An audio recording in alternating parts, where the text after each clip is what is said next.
Hello বন্ধুরা, আসসালামু আলাইকুম। Welcome to my YouTube channel electronics plus internet. তো আশা করি সকলেই ভালো আছেন। তো আমিও ভালো আছি। বেসিক্যালি এটা হচ্ছে একটা ক্যাপাসিটার, আর এই যে জগ মোটর, আপনার 3 ইঞ্চি ডেলিভারির জগ মোটর, এটার ক্যাপাসিটার হচ্ছে এইটা।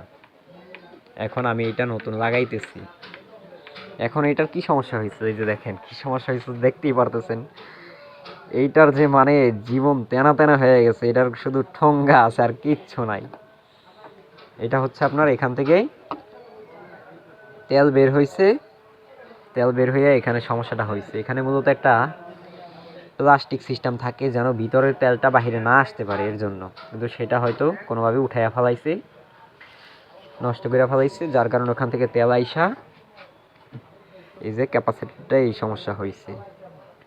যাই হোক, বেশি বড় ধরনের কোনো মোটরের ক্ষয়ক্ষতি হয় নাই, কাস্টমার অল্পর মধ্যে বেঁচে গেছে। এটা একটা ভালো জিনিস, কাস্টমারের জন্য খুশির সংবাদ। তো যাই হোক, যারা এই সব জিনিস ইউজ করেন, যদি কখনো মেকারদের কাছ থেকে সার্ভিসিং করেন, অবশ্যই খেয়াল রাখবেন যেন এই সব ধরনের মানে তেল বের হওয়ার মতো লিকেজ না থাকে। এখানে আমি আঠা দিয়ে দিব। আঠা হচ্ছে আপনার ওই যে রাবার গাম যেটাকে বলে, সেটা দিয়ে দিব যেন আপনার এখান থেকে তেল লিকেজ না হয়, এর জন্য।